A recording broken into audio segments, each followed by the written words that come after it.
انتخاب کن. میدونی که برنده این بازی کیه؟ تویی. مشخصه دیگه. آفرین. من انتخاب کنم؟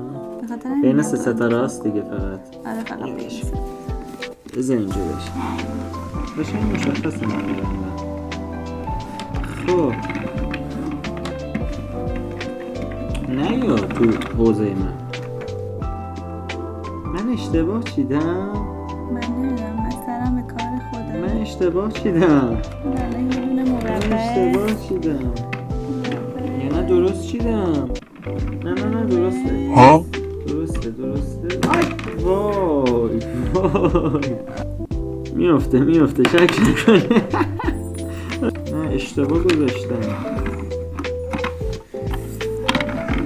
وای خدای من، یک قرمزه. اینو باید بذارم روی این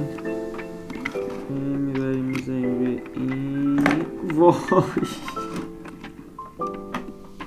اینو باید بذارم. وای گیر کرد.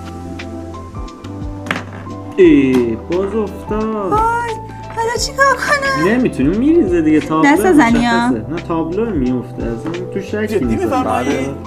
کل اینو باید بذاریم روی. وای داره میفته. اوه ریخت و تمام.